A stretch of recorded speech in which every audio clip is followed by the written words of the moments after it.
আসসালামু আলাইকুম, সবাইকে শুভেচ্ছা জানাচ্ছি। মাসুম মাহবুব। বেশ কিছু গুরুত্বপূর্ণ খবর আছে, সংক্ষিপ্ত সময়ের মধ্যে লাইভটি আপনাদেরকে খবরগুলো দেওয়ার চেষ্টা করব। প্রথম যে খবরটি সেটি হলো মার্কিন যুক্তরাষ্ট্র তার সবচেয়ে বড় প্রজেক্ট থেকে ব্যর্থ হয়েছে, অর্থাৎ ইরানে একটা বড় অপারেশন চালাতে গিয়ে কট খেয়ে গেছে আমেরিকা। দ্বিতীয় গুরুত্বপূর্ণ খবর, এবার ইরান তার জব্দকৃত অর্থ ফেরত পাওয়া শুরু করেছে। ইতিমধ্যে আরব আমিরাত, সংযুক্ত আরব আমিরাত 10 বিলিয়ন মার্কিন ডলার ইরানকে দিয়েছে।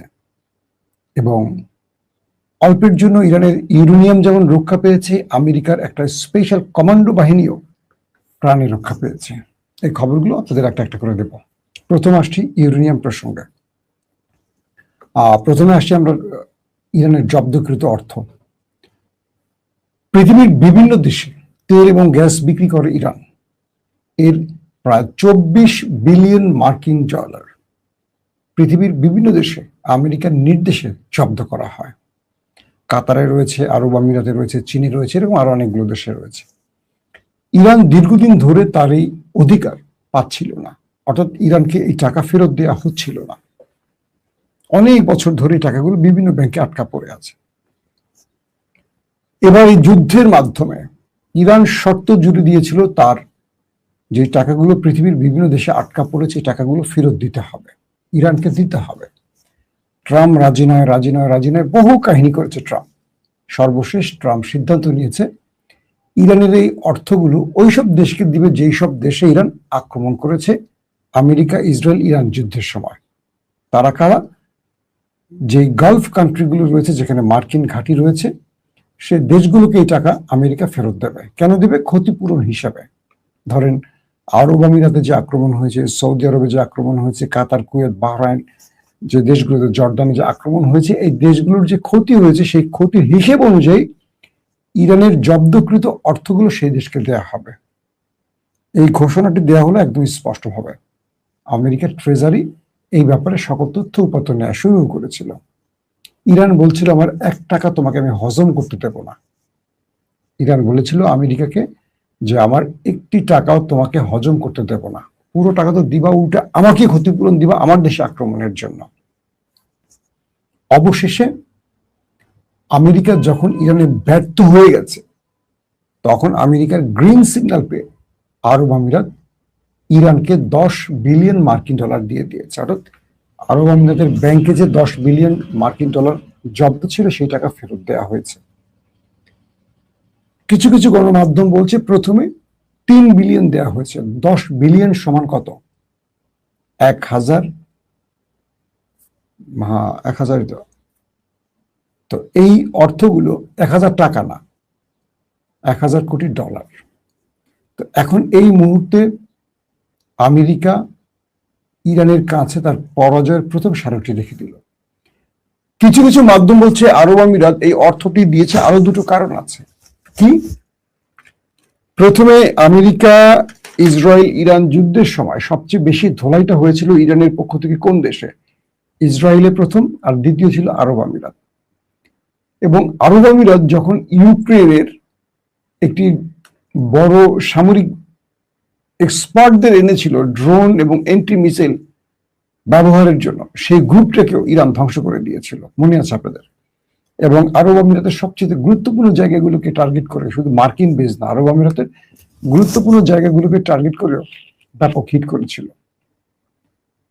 শেষ পর্যন্ত আমরা এমন তথ্য পেলাম, নেতানিয়াহুর কার্যালয়, অর্থাৎ ইসরায়েলের প্রধানমন্ত্রীর কার্যালয় থেকে এমন খবর দেওয়া হলো যে গোপনে ইসরায়েলের প্রধানমন্ত্রী, মোসাদ প্রধান এবং সেনাবাহিনীর প্রধান ইয়াল জামির শহর প্রত্যেকে গোপনে আরব আমিরাত সফর করে গেছে, এবং আরব আমিরাত ইরানের মধ্যে কয়েক দফা গোপনে হামলা করেছে। আপনারা এই খবরগুলো পেয়েছেন আমাদের মাধ্যমে বা আরো অনেক মাধ্যমে। অর্থাৎ বলা হচ্ছিল যে আরব আমিরাত মুসলিম বিশ্বের একমাত্র না, মুসলিম বিশ্বের অন্যতম বিস্ফোরা এবং বিশ্বাসঘাতক, যারা ইরানকে পেছন থেকে ছুরি মেরেছে। সর্বশেষ সাম্প্রতিক সময় একদম লাস্ট যুদ্ধবিরতি চলাকালীন অবস্থায় ইরান আরব আমিরাতে কয়েক দফা অ্যাটাক করেছে, আপনাদের মনে আছে? তার মানে আরব আমিরাতের প্রতি ইরানের রাগটা বা ক্ষোভটা সবচেয়ে বেশি ছিল। তাহলে এই আরব আমিরাত ইরানের জব্দকৃত অর্থ সবার আগে ফেরত দিল কেন? এটার পেছনে মিডল ইস্টের বিভিন্ন এক্সপার্টরা বলছেন যে ইরান যখন আরব আমিরাতকে শক্ত ধোলাই শুরু করে, আরব আমিরাত গোপনে ইরানের সাথে সমঝোতা করে। আর সেটা হলো যে তুমি আর আমাকে মেরো না, আমিও তোমার বিরুদ্ধে কাজ করব না, তোমার জব্দকৃত অর্থ আমি তোমায় ফেরত দিব, এবং দুই দেশের মধ্যে আমরা কিছু চুক্তি করব আমাদের গোয়েন্দা তৎপরতার ব্যাপারে বা গোয়েন্দা শেয়ারিং ব্যাপারে, আরো কিছু বিষয়ে আমরা চুক্তি করব। ইরান দেখলো এটা তো আমার জন্য ভালো অফার, কারণ আমার জব্দকৃত 10 বিলিয়ন অর্থ মানে কি বিশাল অর্থ। এটা ইরানের জন্য এই মুহূর্তে খুবই গুরুত্বপূর্ণ। এই অর্থটা যুদ্ধ শেষে একটা অর্থের সংকট তৈরি হবে, এই সময় ইরানের এই অর্থগুলো খুবই প্রয়োজন। ইরান রাজি হয়ে গেল। আরব আমিরাত ইরানের সাথে আলোচনা করে গোপনে এই সমঝোতাটা করলো। অবশেষে আজকের খবর রয়টার্স বলছে যে আরব আমিরাত, সংযুক্ত আরব আমিরাত শেষ পর্যন্ত 10 বিলিয়ন মার্কিন ডলার ইরানকে ফেরত দিয়েছে। আর তাই এই লাস্ট এক সপ্তাহ আমেরিকা বারবার ইরানে উত্তেজনা শুরু করলে ইরান যে 3টি দেশে মেরেছে, জর্দান, কুয়েত, বাহরাইন, আমি আপনাদেরকে বারবার লাইভে বলেছিলাম যে আরব আমিরাত, সৌদি এবং কাতারে কিন্তু মারছে না ইরান, কারণ তখনই বলছিলাম যে ব্যাক চ্যানেলে কিছু একটা ঘটছে। অর্থাৎ ইরান আর এই আরব রাষ্ট্রের ব্যাক চ্যানেলে কিছু ঘটছে। সেই কি ঘটছে সেটার উত্তর এখন আমরা পেলাম যে ইরানের সাথে আরব আমিরাত চুক্তি করে শেষ পর্যন্ত ইরানের ধোলাই থেকে নিজেকে রক্ষা করেছে, বিনিময় বিলিয়ন ডলার দিয়েছে। তো রয়টার্স এটিও বলছে যে আরব আমিরাত এই টাকা কি ইরানের জব্দকৃত টাকাটা ফেরত দিল, নাকি এই টাকাটা নিজে দিল ইরানকে পিঠ বাঁচাবার জন্য, এবং এখানে মার্কিন সরকারের সম্মতি আছে কিনা এটা স্পষ্ট করেনি। তবে এটা কনফার্ম বলা হচ্ছে যে আমেরিকার অনুমতি ছাড়া এত বড় অঙ্কের টাকা আরব আমিরাত ইরানকে দিতে পারবে না বা দেওয়ার সাহস করবে না। তার মানে আমেরিকা নিজে এই অর্থটা না নিয়ে, মানে না দিয়ে, কারণ আমেরিকা দিলে এই অর্থটা যদি আমেরিকা ফেরত দেয় তাহলে ট্রাম্পের রাজনীতি শেষ হয়ে যাবে, বলবে যে ইরানের কাছে ধোলাই খেয়ে ট্রাম্প অবশেষে ইরানকে টাকা ফেরত দিয়েছে। তাই ট্রাম্প কি করছে, আরব আমিরাতের মাধ্যমে আরব আমিরাতের টাকাটা দিচ্ছে, কাতারের টাকাটা কাতারের মাধ্যমে দেবে, এইভাবে ভিন্ন ভিন্ন দেশের টাকাটা তারা দেবে। তার মানে প্রথমে আমরা বুঝে গেলাম ইরান আরব আমিরাত কাছ থেকে যে টাকাটা পেল এটা আমেরিকারই ইচ্ছা অনুযায়ী হয়েছে এবং আমেরিকা তার পরাজয় মেনে নিয়েছে। নাম্বার 2, আমরা এখন দেখতেছি যে দুই দেশের মধ্যে চূড়ান্ত ডিল চলছে, মানে ডিল হয়ে যাচ্ছে, 2-1 দিনের মধ্যে সিগনেচার হয়ে যাবে এবং যুদ্ধ বন্ধ হয়ে যাবে। আপাতত দুই দেশের বক্তব্য অনুযায়ী এটা জানি, যদিও আমরা ট্রাম্পকে বিশ্বাস করি না, কারণ ট্রাম্প যখন তখন আক্রমণ করে বসতে পারে। তিনি সকালে আর বিকালে তাদের সিদ্ধান্ত, এগুলো আমরা সবসময় দেখেছি, ফ্ল্যাকচুয়েট করে। এটা কি সঠিক পেজ? আমার কাছে অন্য কেউ কপি করছে মনে হয়।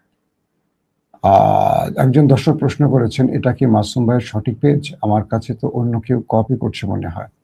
দর্শক, আমি যে চ্যানেলটিতে লাইভ করছি ওপেন দ্য আইস, এটা হলো আমার নিজের চ্যানেল, আর ফেসবুকে মাসুম মাহবুব নামে আমার পেজ আছে। এর বাইরে যারা করছে তারা সব কপি করছে বা চুরি করছে। তবে আরেকটি চ্যানেল আমাদের আছে, রিসেন্ট এটা আসছে ব্যাকআপ, ওপেন ভিউ টিভি, আমি বারবার নামটা বলছি, ওপেন ভিউ টিভি। এটা আমরা একটু এক্সক্লুসিভ ভিডিও আকারে রিপোর্ট দেওয়ার জন্য চ্যানেলটি নতুন করে করেছি। এর বাইরে আমাদের আর কোনো প্ল্যাটফর্ম নাই। বাকি যেখান থেকে আপনারা আমার এই ভিডিওটা দেখছেন তারা ধরে নেবেন চোর। এই চোরদের থেকে সতর্ক থাকবেন। এরা আমার পুরনো খবরগুলো এখন দিয়ে দিচ্ছে, ধরেন 2 বছর আগের খবরও দিয়ে দিচ্ছে শিরোনাম আজকে এটা দিয়ে। এদের তো ইজ্জত যাচ্ছে না, ইজ্জত যাচ্ছে আমার, যে মাসুম ভাই 2 বছর আগের খবর কেন বলছে। তাই আপনাদের একটু বুদ্ধি শুদ্ধি মাথায় রাখতে হবে। চ্যানেলটা আগে দেখবেন, আমি বারবার প্রতিটা ভিডিওতে আমার চ্যানেলের নাম বলি, এর বাইরে যে চ্যানেলগুলো সবই ফেক চ্যানেল। ওকে, আমি আপনার প্রশ্নের আলোর উত্তরটা দিয়ে দিই। এখন যেটা তৈরি হচ্ছে, তো ইরান আর আমেরিকার মধ্যে যে ডিল আলোচনাটা চলছে, ইরানের পররাষ্ট্রমন্ত্রী বলছে যে শিগগিরই তাদের মধ্যে ডিল হয়ে যাচ্ছে, সম্ভাবনা আছে। যে ডিফেন্সও বলছে অল্প কিছুদিনের মধ্যে ডিল হতে পারে। আমেরিকার প্রেসিডেন্ট একই ইঙ্গিত দিচ্ছেন। কিন্তু এই ডিলটার আগে আমেরিকা শেষ মরণ কামড়টা দিতে চেয়েছিল, অর্থাৎ যেদিন ইরান ইরানে আমেরিকা বড় অ্যাটাক চালাবে, খার্ক আইল্যান্ড সহ কয়েকটা বড় অ্যাটাক চালাবার পরিকল্পনা করেছিল, সেদিন গল্পটা ভিন্ন হতো। আজকে পৃথিবীতে ইরানকে আপনারা অন্য রূপে দেখতেন বা আমেরিকাকে অন্য রূপে দেখতেন। আসেন সেই গল্পটা শোনাই। গল্পটা ছিল যে আমেরিকা ইরানের সাথে ডিল করার মধ্যেই তার মিলিটারিকে বা পেন্টাগনকে নির্দেশ করেছিল একটা বড় অপারেশন চালাতে, আর সেটা হবে নিউক্লিয়ার প্ল্যান্টে। অর্থাৎ আমেরিকার কাছে যে তথ্য আছে সেই পারমাণবিক প্ল্যান্টে যেখানে ইরান তার ইউরেনিয়াম রেখেছে গোপনে, এটা আমেরিকার কাছে একটা ইন্টেলিজেন্স তথ্য আছে, গোয়েন্দা সূত্রের খবর আছে। সেখানে প্রেসিডেন্ট ট্রাম্প তার বাহিনীকে বলছে একটা বড় অপারেশন চালিয়ে যত লোক মারা লাগে মারো, কিন্তু আমার ইউরেনিয়াম চাই, এই ইউরেনিয়াম দিয়ে আমি ফেস সেভিংটা হয়ে যাবে এবং এই যুদ্ধে আমি জিতবো, ইরান হেরে যাবে। যখন প্রেসিডেন্ট ট্রাম্প তার কমান্ডো বাহিনীকে নির্দেশ দিলেন, কমান্ডো বাহিনী কিছুক্ষণের মধ্যে অপারেশন শুরু করবে ইরানের সেই নিউক্লিয়ার প্ল্যান্টে। এরই মধ্যে তার কাছে সেকেন্ড যে মেসেজটি আসছে প্রেসিডেন্ট ট্রাম্পের কাছে, সেটি হলো তাকে বলা হলো ইরানের যে নিউক্লিয়ার প্ল্যান্টে ইউরেনিয়াম থাকার সম্ভাবনা রয়েছে তার চারপাশে ইরান ব্যাপক মাইন পুঁতে রেখেছে। অর্থাৎ মার্কিন কমান্ডোরা সেখানে নামলে আর জীবিত ফেরত আসতে পারবে না। এবং এই মাইনগুলো শুধু ওই প্রজেক্ট না, প্রত্যেকটি পারমাণবিক কেন্দ্রের আশপাশে মাইনগুলো পোতা হয়েছে, যাতে করে একটিতে পুতলে তো আমেরিকা বুঝে যাবে এটার মধ্যে ইউরেনিয়াম আছে। পাশাপাশি ট্রাম্পের কাছে আরেকটি খবর আসলো, যে ব্যক্তি আমেরিকাকে এই তথ্য দিয়েছে যে এখানে ইউরেনিয়াম আছে, ধরেন ইরানের নাতাঞ্জ বা ইস্পাহান বা ফর্দ যেখানেই হোক, যে ইউরেনিয়ামটা মাটির নিচে এখন আছে 60% সমৃদ্ধ করা ইউরেনিয়াম, এই তথ্যটা ইরানের ভেতর থেকে যারা আমেরিকাকে দিয়েছে তিনি কি ডবল এজেন্ট কিনা? ডবল এজেন্ট বুঝেন? তিনি আমেরিকার জন্য কাজ করেন, তিনি ইরানের জন্য কাজ করেন, মূলত তারা কাজ করেন এই পয়সার জন্য। এই ডবল এজেন্টরা সবচেয়ে বড় বিপত্তিগুলো ঘটায়। তারা ইরানেরটা আমেরিকাকে, আমেরিকাকে ইরানে বলে, কিন্তু এর মধ্যে তাদের একটা পক্ষ থাকে। ধরেন এই ডবল এজেন্ট হয়তো ইসরায়েলের লোক। তো বলা হচ্ছে যে আপনি যে অপারেশনটা চালাবেন মিস্টার প্রেসিডেন্ট, এই অপারেশনে আমাদের কমান্ডোরা ফেরত নাও আসতে পারে, হিউজ এয়ারক্রাফট, আমাদের সামরিক অস্ত্র, আমাদের কি বলবো কমান্ডো বাহিনীর এক্সপার্টরা মারা যেতে পারে। কিন্তু প্রশ্ন হলো ওইখানে যে ইউরেনিয়াম আছে আপনি কি কনফার্ম? আপনাকে যে এজেন্টরা তথ্য দিয়েছে তারা কি সঠিক দিয়েছে? হতে পারে সেটা ডবল এজেন্ট, একটা বিষয় গেল। পাশাপাশি ইরান কি করেছে, কয়েকটি জায়গায় ইউরেনিয়ামের বদলে তারা ফেক ইউরেনিয়াম, মানে ফেক কিছু বিষয় রেখে এসছে ইউরেনিয়াম বোঝাবার জন্য। দেখেন ইরান কিভাবে খেলছে। এবং যেই এজেন্ট, সেটা ডবল এজেন্ট হোক আর সিঙ্গেল এজেন্ট হোক, তিনি যে আমেরিকাকে তথ্য দিয়েছেন ওইটা প্রকৃত ইউরেনিয়াম কিনা এটা কিন্তু আমেরিকা জানে না। তো আমেরিকাকে বলা হচ্ছে, ট্রাম্পকে বলা হচ্ছে, তিনটি বিষয় কনফার্ম না হয়ে আমাদের এই অভিযানটা ঠিক হবে না। এক, প্রথম ইরান যে আশপাশে মাইন পুঁতে রেখেছে, এই মাইন মানে আমরা তুলে না ফেলে বা নিষ্ক্রিয় না করলে এখানে আমাদের কমান্ডো বাহিনী অপারেশন ঢুকতে পারবে না, একটার পর একটা ব্লাস্ট হওয়া শুরু করবে, কেউ ফিরে আসবে না। দুই, আদৌ কি ওই পারমাণবিক কেন্দ্রে যেখানে আমরা অপারেশন চালাবো সেখানে ইউরেনিয়ামটা আছে কিনা, যদি থাকে সেটা আসল ইউরেনিয়াম নাকি কোনো ফেক। কারণ এই তথ্যগুলো আবার ইরানি ডবল এজেন্টের মাধ্যমে আমেরিকার কাছে পৌঁছেছে, এরকম একটা ধারণা করা হচ্ছে। তো এখন বিষয়টা আপনি কি বুঝলেন? আমেরিকাকে তার পেন্টাগন বলছে, মিস্টার প্রেসিডেন্ট আমাদের বাহিনী আপনি যদি বলেন অপারেশনে যাবে। এখানে আরো ভয়ঙ্কর খবর হলো, ইরান যে মাইন পুঁতে রেখেছে, শুধু তাই নয়, ইরান তার ডবল এজেন্টের মাধ্যমে মার্কিন গুরুত্বপূর্ণ যতগুলো মানে এয়ারক্রাফট ঢুকতো ইরানে, একটাকে ফেরত যেতে দিত না। আর আমেরিকা চেয়েছিল এখান থেকে এই ইউরেনিয়ামটা নিয়ে কোন রকম তার ইজ্জতটা রক্ষা করবে। শেষ পর্যন্ত যখন আমেরিকা এই অপারেশনটি করতে পারেনি, ইরানের চালের কাছে হেরে গিয়ে তখন ডোনাল্ড ট্রাম্প শেষ পর্যন্ত ডিল করতে রাজি হয়েছে এবং ইরানের সাথে ইরান যে শর্তগুলো দিয়েছে প্রকৃতপক্ষে সবগুলো শর্তই মেনে নিয়েছে। আমি আপনাদের কালকে রাতে লাইভে বলেছি, নতুন করে আর বলতে চাই না, সংক্ষিপ্ত কয়েকটা বলি। এক, তারা ইরানের জব্দকৃত অর্থ ফেরত দেবে, ইরানের উপর থেকে আন্তর্জাতিক নিষেধাজ্ঞা তুলে নেবে, হরমুজ প্রণালীতে ইরান যেটি চেয়েছে টোল আদায়, সেটি টোল আদায়ের নামে হবে, অথবা সেটি একটি মানে কি বলবো মেনটেনেন্স, কোনো একটা বিষয় মেনটেনেন্সের উপর দিয়ে হতে পারে। এরকম করে প্রধান যে 4-5টা দাবি আছে প্রত্যেকটাই মোটামুটি আমেরিকা মেনে নিয়েছে। তো এই খবরটি আবার ইরানের গণমাধ্যমে আসায় ভীষণ খেপে গেছে ট্রাম্প। সে বলছে এগুলো ভুল, মিথ্যা অভিযোগ, এগুলো সত্য নয়, এই সেই ব্লা ব্লা ব্লা। তো পরবর্তী ইরানের পররাষ্ট্রমন্ত্রী আবার স্টেটমেন্ট দিয়েছে। এখন আপাতত দৃষ্টিতে মনে হচ্ছে দুই দেশের মধ্যে ডিলটা এগিয়ে চলছে, একটা স্থায়ী যুদ্ধ বন্ধ এবং দুই দেশের মধ্যে একটা সমাধানের পথ। পাশাপাশি আমি আজকে রাতে আপনাদের বলবো এই যুদ্ধে ইরানের লাভটা কোথায় কোথায় হয়েছে, অনেকগুলো তথ্য আছে, সেটা আপনাদের রাতে দেব। এখন বিষয়টা হলো, আমাকে এক দর্শক প্রশ্ন করছে, ইরান এতদিন দিনে ইউরেনিয়াম কাজে লাগিয়ে পারমাণবিক বোমা বানাতে পারলো না, তাহলে কি চুল ফেলাইছে? বা ইরান কি বানাইছে না, আমি আপনি জানি? আমেরিকা তার চেষ্টা করছে। আপনি যে কমেন্টটা করছেন, আপনাকে একটু চিন্তা ভাবনা করে করতে হবে যে কমেন্ট আরো 10 জন দেখছে, শুদ্ধ ভাষা করবেন, হ্যাঁ, ভালো ভাষা করবেন। তো বিষয়টা হলো এইসব শব্দের অনেক সময় আপনার মানুষ ভাববে যে এটা লোয়ার ক্লাসের লোক বা লোয়ার ক্লাসের পরিবার, যে গালি দিবেন না, গালি দিলে ঠিক না।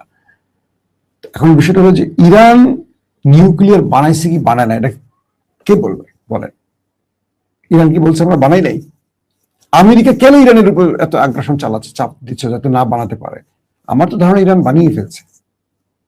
ইরানের কাছে কতটুকু ইউরেনিয়াম আছে? আমি যে কথাটা বললাম, ইরান ফেক ইউরেনিয়াম অনেক জায়গায় রেখেছে যাতে ইরান আমেরিকা অপারেশন করে ব্যর্থ হয়। ফেক গুলো তারা পেয়ে মনে করে আমরাই পেয়ে গেছি। ইরান প্রথম যুদ্ধে কি করেছে?